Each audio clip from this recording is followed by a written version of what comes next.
So far, I'm Lisa Manning, professor here at Syracuse University, and the theme for our session this morning is tissues, I would say broadly interpreted. Our first speaker this morning is Josef from the University of Leipzig, and he's going to be speaking today about multicellular streaming in solid tissues. And so I'm going to be fairly ruthless about the timing because I want there to be time for questions. So hopefully the speakers. Okay, I got it. Do you want the microphone? No, I think I'm fine. Can You need a microphone. usually I can get very loud, so okay.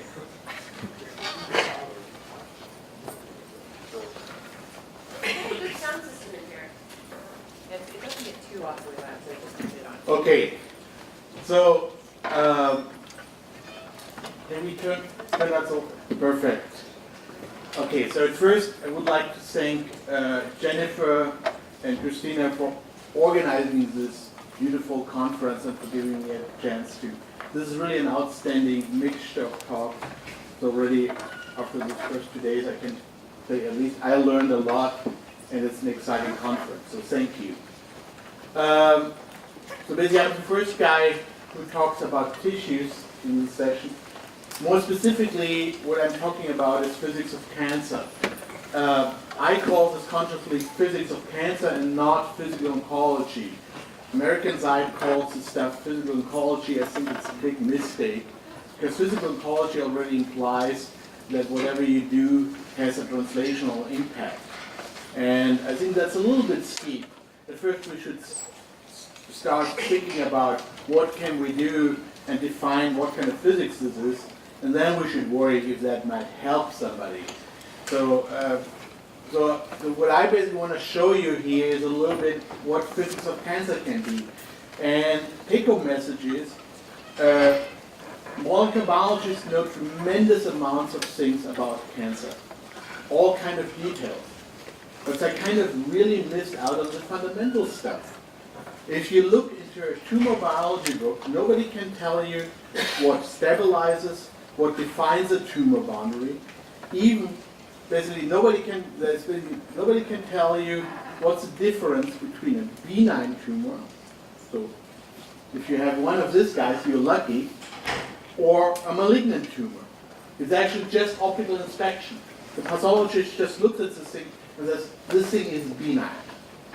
Now, benign means well-defined boundary, very dense inside, so cells very densely packed and well-defined boundary.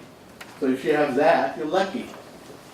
The only difference, which basically, the hallmarks of cancer, so which define cancer, also found in this benign tumor. So the only difference, which really actually makes a big difference, is that thing doesn't contain soft cells. A malignant tumor actually contains soft cells, so that makes it different. So basically, now the soft, so what I want to talk about, why does a rigid tumor who wants to be rigid contain soft cells? You see already the difference. This tumor boundary is not well defined, it's very diffuse. The density in the tumor is much less. And what I will show you is basically that the only cells which can move in a tumor are the soft cells. They behave like a fluid, while the rest will behave like a solid and can't move.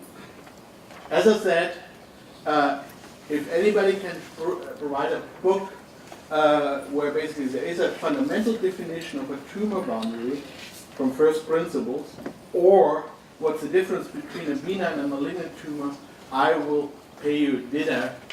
I will pay you dinner in the restaurant of your choice. So so I'm pretty sure. But you must imagine that these are fundamental terms, and basically this is a fundamental decision. Basically, if a surgeon tells you you have a benign tumor, you're pretty happy. If he tells you a malignant tumor, then actually prognosis goes down. So in that sense, you should really understand that. And if you don't understand that fundamental part, but you understand that a triple negative tumor is basically, breast tumor is more aggressive than a HER-positive tumor. So you basically get lost in the details. But so what I think what physics can do is step back and ask the fundamental questions. And this is one of the fundamental things. I'm an experimentalist working with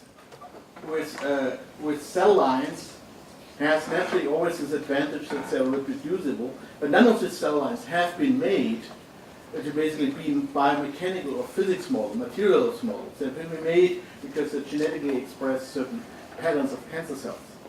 And so we primarily work with real cells, that means cells from tumors.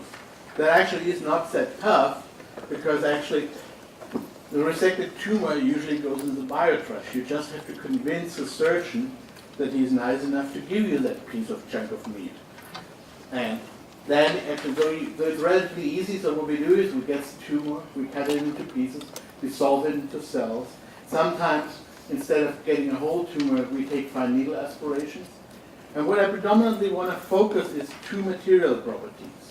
One is stiffness of the cells and motility of the cells, and the other one is stickiness, adhesiveness of the cells. Now, already there, measuring material properties, if you look at the numbers, how stiff a cell is, between 60 Pascal and 50,000 kilopascal. That's what you find in the literature.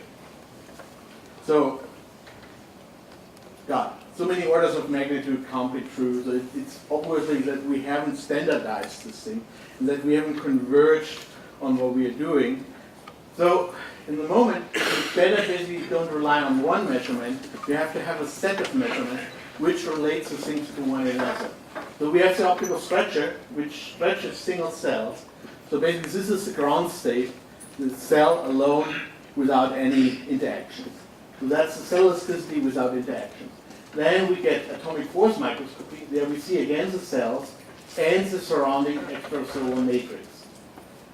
God, this is still a slice, so that still might be already relaxed and whatever.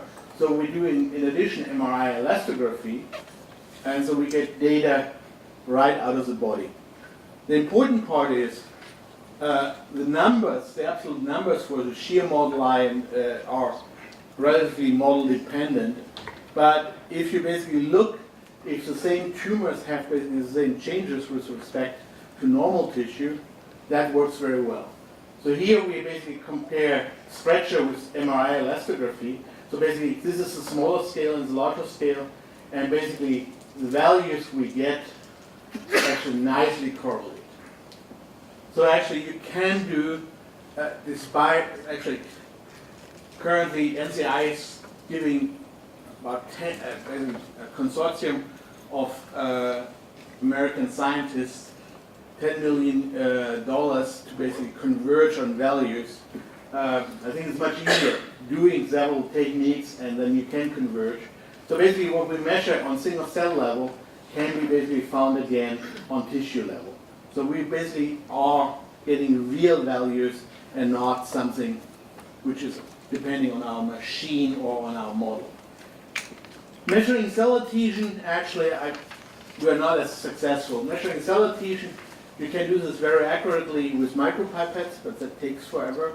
You can do this with atomic force microscope, basically pulling two cells apart. Normal atomic force microscopes drift, so you can't use this in the long time scale. We basically use an optical tweezer stabilized, so we can use this in the long time regime. But still, it's a non-equilibrium experiment. So basically, we get some value on different time scales out of that, how adhesive the cells are. In addition, we basically use STAT and really look at the density of surface receptors, in this case cations, how many sticky molecules are on the surface. And we use both. Honestly, both doesn't coincide. There's basically, there are things coming out recently that actually supposedly biologists tell you that E-cations only bind to E-cations. We meanwhile know that E-cations also bind nicely to NMP cations. So basically, the whole specificity story is pretty much down the drain. So in that sense, these things are approaching, but honestly, our cell adhesive measurements are kind of tend to give a tendency what's more sticky and what's less sticky. But it's definitely not a hard measurement. In addition, basically, if you have clusters of cells, the big thing is how do the cells behave? If they behave like a fluid, then they will be held together by a surface tension. And that also means that different cells would demix. So basically, even if this is not physiological, throwing different cells together and see if they demix is a very quick test if basically cells behave like a fluid and actually their boundaries are stabilized by surface tension. So that's the third technique, and unlike other people who use hanging droplet, we basically have parallelized this in a multi-well system that we can do many experiments at the same time. Okay, so number one is, so basically what I was talking, the difference between the benign and the malignant tumor. Obviously the malignant tumor can disseminate cells across the boundary, the benign tumor keeps them inside. The big question is, what holds them in? Number one is the surrounding stroma, the surrounding extracellular matrix definitely is not a barrier. Even they rigidify it and make it more dense, and it's a tumor promoter. If a tumor cell sees extracellular matrix, it says, yeah, cool, life is super, I become more aggressive, I become more motile. So basically everything what extracellular matrix does is stimulate a tumor cell. That means whatever holds tumor cells back has to be inside the tumor and not outside the tumor. So there's basically nothing which holds cells back in the moment where basically they start interacting with the stroma. That's basically a nice paper, basically all hallmarks of cancer are stimulated. On the other hand, naturally, they rigidify even this stuff. And so, in some sense, actually, tumors have to be solid. Because I only can divide against the rigid surrounding if I'm stronger than the surrounding. So if I can't carry the loads to push during division against that stuff, I'm kind of screwed.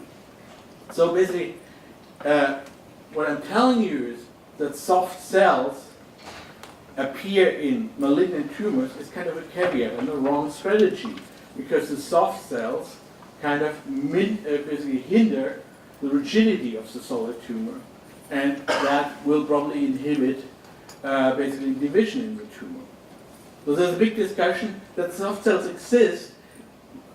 Valerie Weaver and several groups say they only become soft outside. We're pretty sure, and we'll show this, that they become soft inside. So at first, however, that a soft inside is basically a stupid approach, because actually soft cells probably can't divide. So we have to see that, and we'll see that. So it really becomes, so basically the stroma around it, so the ECM around it becomes even more rigid. So basically cells love a rigid cage. And that actually they build on their own. So basically they even rigidify this, which tells you already that definitely the surrounding matrix is nothing which holds them back. They can even make it more dense and still actually work with it. Now, the big thing is basically there's this magical word epithelial mesenchymal transformation. This is a transformation which makes out of non-motile cells, motile cells which can leave the tumor. The classical explanation is that E-catechols are downregulated, N-catechols upregulated, keratin is downregulated, vimentin is upregulated. That means, and this is the classical explanation, E-catechols are very sticky, N-catechols are less sticky, so the surface tension goes down. That means basically the surface tension at the tumor boundary is lower and the tumor cells can escape. This is what you find in any standard tumor biology book. Because of the loss of E-catechols, basically tumor cells can escape the tissue anyway. That all sounds actually very reasonable. I will show you that it's wrong. The amazing thing is, this is really done very often in biology. If you repeat a certain hypothesis 100 times, it becomes truth. Even then, if you start looking for any experiments which really proves this, you will not find the experiments to that. So, very often, please look for the original work which really proves that or doesn't prove that. And that's very valuable because there are certain dogmas in tumor biology which are just existing because they sound plausible and they've been repeated 100 times. So to basically test, is really differential adhesion. So it's a surface tension or a surface tension together with contractility holding these cells back. So for that we actually use cell lines, so normal cell line, a non-malignant cancer cell line, and a malignant cancer cell line. And basically this cell line exactly represents the EMT. So this is basically non-motile, this is very aggressively motile. So basically they're basically the paradigmic case for exactly this transition. So we basically take the cells and we did all kind of measurements. I don't have the time in 30 minutes to go through this, so I basically just can tell you what we found. So the idea of surface tension, and that actually, the idea of surface tension is definitely very true in developmental biology. So basically, in development, tissues separate exactly by surface tension, and you can read more about it in Lisa's review. So basically, I don't want to trash differential adhesion in general. All what I want to say is it's not the whole ball game in cancer. So basically, you have basically a tension through actomyosin, and you have bonds, and that together gives you an enhanced surface tension which holds cells back. Now, if this is true, I take two cells, it's very simple, they will demix. And the more adhesive cells will be in the inside, and the less adhesive cells will be on the outside. This is really water and oil droplets demixing. So very simple rule and a very fundamental. So if that doesn't work in our experiments, then we can then goodbye to differential adhesion. And as a matter of fact, it doesn't work. So basically, we measure the adhesiveness of the cells, we measure basically the stiffness of the cells, we measure the stiffness of the cells, and the funny thing is, at least in 2 of the 3 cases, the wrong cells are on the inside. Actually, the most sticky cells are the cancer cells. That's already wrong. So there shouldn't be the most sticky cells, but they are the most sticky cells, but they're always on the outside. Then actually, the most less sticky cells are actually the blue cells, and so they never should be on the inside, but they are on the inside. So clearly, differential adhesion surface tension doesn't work. But let's look at these pictures. This even doesn't look like a liquid. Liquid droplets would be spherical. These things are, if this is a sphere, okay, a cow is a sphere, and whatever, we know that we like this approximation. But at a closer look, I think we can say these are basically very grainy. They basically have cells are visible as separate grains, and they are packed closely together, but they don't form smooth surfaces like surface tension would immediately do. Surface tension would pull them smoothly. So the question is, even got in a fluid getting these shapes is practically not possible. But if this is a solid, it's actually possible. So if this is an amorphous solid, so the big question is, are these tissues really Newtonian liquids?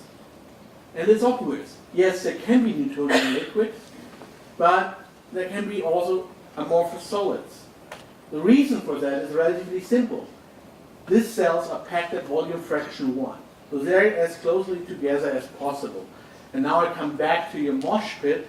Another part of the rock concert is typically getting a beer at the bar, and you finally have your 2 beers, and packing density is 1, and you don't get back because none of these idiots wants to move instead of just changing. So there's an energy barrier. There's an energy barrier. The same is true for the cells. To basically move, it has to exchange places.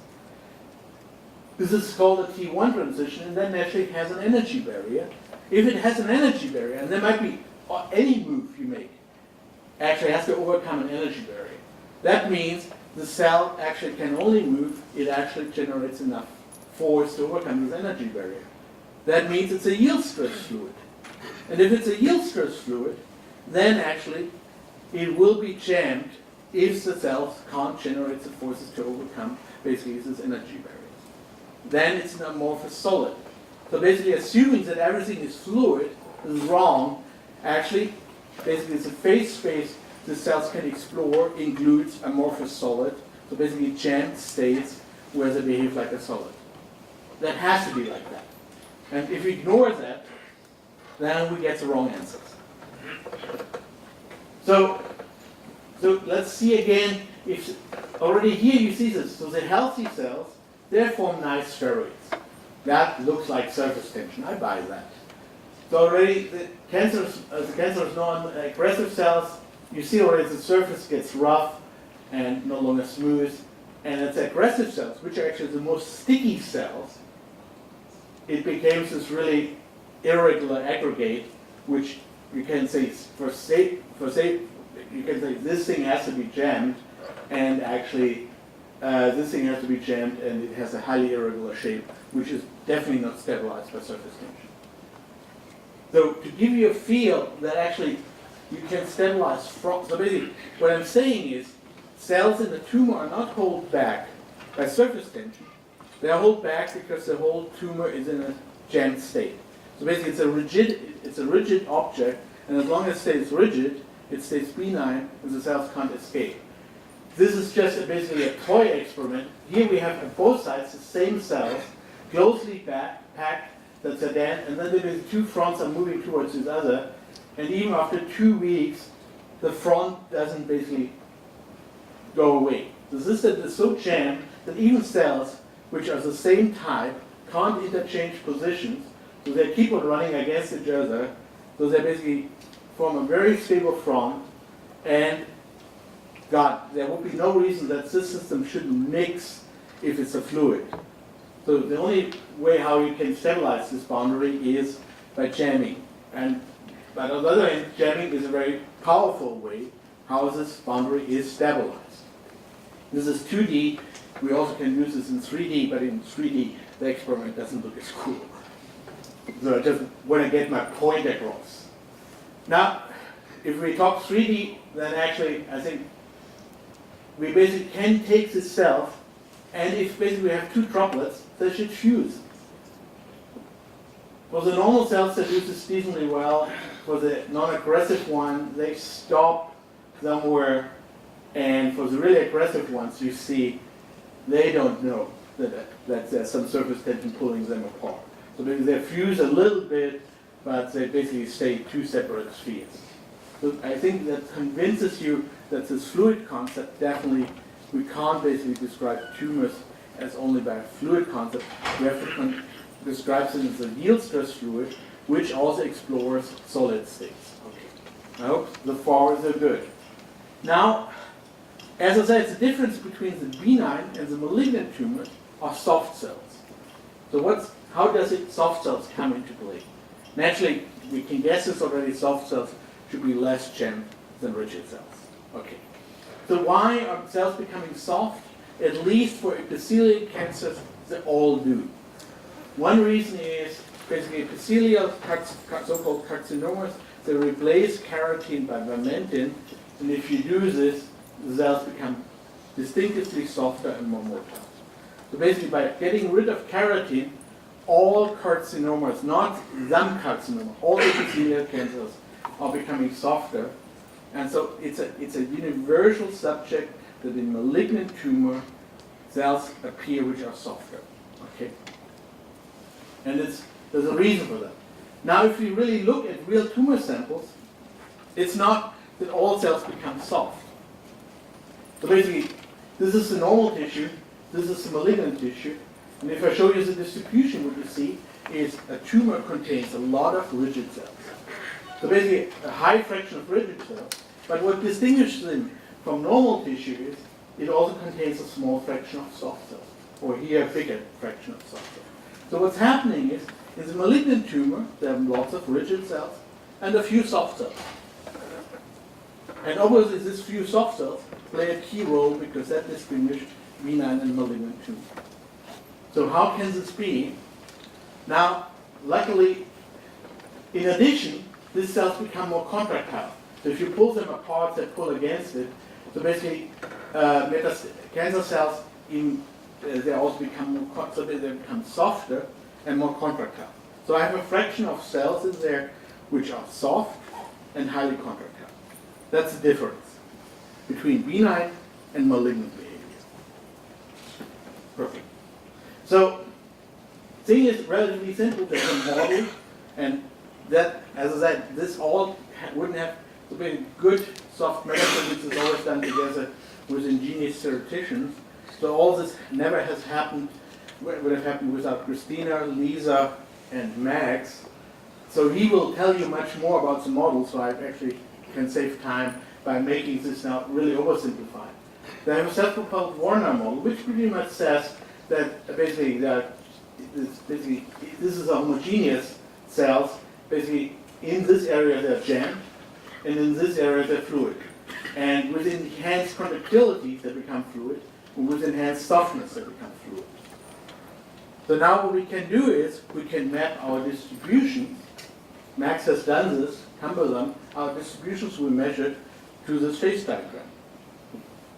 And what's happening is, at first, is you have a mixture now, but actually the solid, the jammed characters, that the whole tumor behaves like a solid, actually stays basically valid until about 50% of soft cells. So actually, you basically, until it's a population threshold. So basically, you can basically pack 50 cells, 50% of soft cells into your tumor, and still the tumor as a whole stays rigid. So you will still feel a rigid mass which can divide and push against it, but you have 50% of the soft cells in there. Now, what's happening is this 50%, this soft cells don't simply demix into one fraction, so you don't have the hard cells on the right and the left. On the left, there's no surface tension which would do that. So actually, they demix in a very different way. They form these little lines. So they actually form lines. So they basically form lines through the tumor. And the nice thing is, naturally, along these lines they can walk. So basically, along these lines, the cells are unjammed, and you get multicellular streaming. That means the soft cells are not able to be motile in the tumor. They also are guided towards one direction. And if this line is long enough, it will basically hit the tumor boundary and will guide the cells outside the tumor.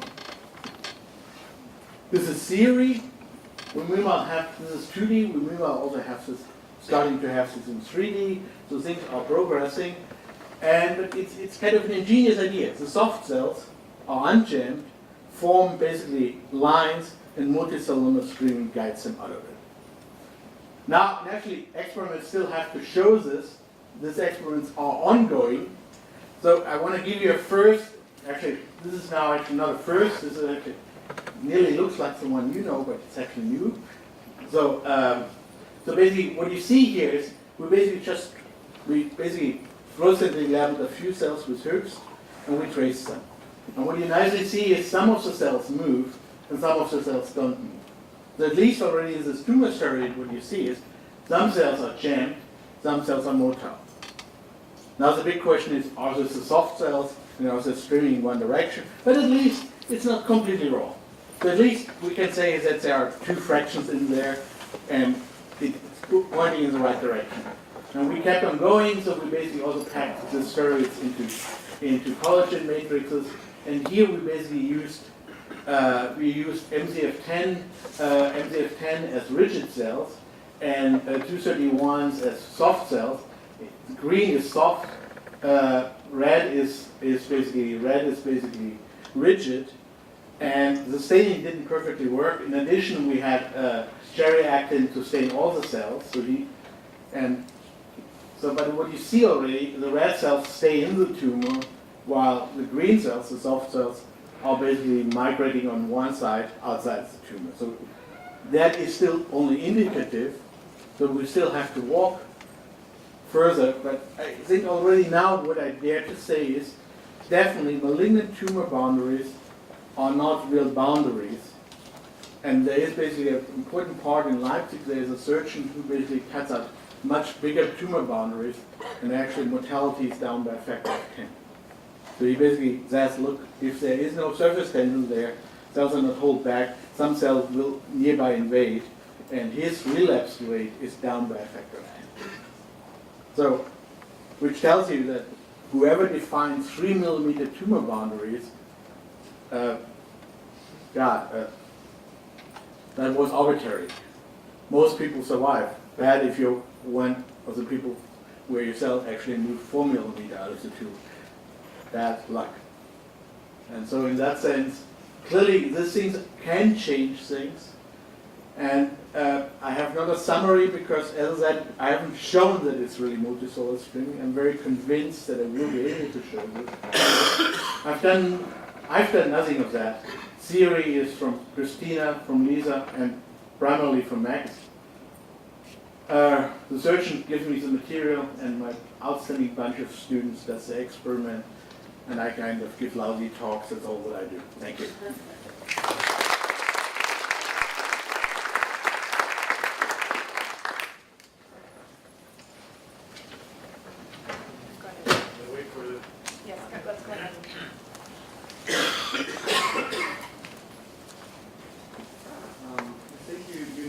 Two different types of percolation implicitly.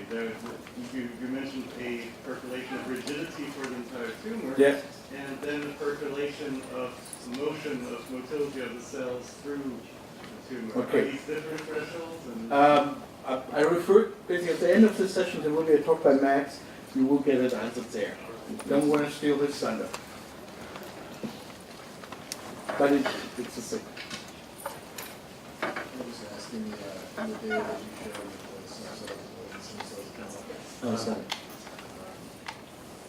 In the data that you showed where stem cells were moving and stem cells weren't, can you just sort of show us like, what the scale of that motion was compared to the size of the cell? Okay. So basically, this is probably very early data, and so you actually, that's also, it's probably 4 or 5 cell radii. Yeah, but I would have basically very simple. We now have found a way where Hooks doesn't reach so fast. But it's the first experiment. Hooks was just wrong. Do you plan to correlate your mechanical phenotypic data with molecular Yeah. single cell? We have to, because otherwise nobody believes us. It's very simple. I probably, my first answer as a physicist, no, I don't want to do that. But if I don't do this, then I can give nice talks here, but nobody cares. That's what I know. So in very simple words, we're doing along with that proteomics. So we do full-blown multi-tox proteomics of the cells. Take-home message is it's amazing. There are not many drastic, besides the keratin, the loss of keratin. On the actin side, there's actually minimal tuning of these cancer cells. It's predominantly upregulating of integrins and a little bit myosins. And the interesting thing is that microtubules are upregulated. So it's minimal. In addition, what we also do is, because with the cells we can do FACS just online with the stretcher, so we also correlate it with the quaternion state. So I can also tell you that cells which have E-quaternion are much more stiff than P-quaternion cells. Almost single cell already. We're just starting that, which we just got the $500,000 for a high throughput facility, and so this is always also that. The nice thing is we have all the tumor samples we had up to now frozen away, so will happen. I think we have time for maybe one more question. Do you have an idea how to define a boundary, or do we have to give up this concept of the boundary of the tumor completely? I think we have to give up this. I think the next boundary is a compartment boundary, because there's so basically what really holds cells back is the basal membrane. The tumor breaks in epithelial cancer through the first basal membrane, but not through the second one of the compartment. So the surgeon who is doing this now, he basically, for cervix, for example, he cuts out the whole cervix instead of parts of the cervix, and that sounds very evil, but not reoccurring cancer sounds actually pretty good. So in that sense, in the moment, it really looks like in the moment where they reach the extracellular matrix, they're extremely happy and can propagate very quickly.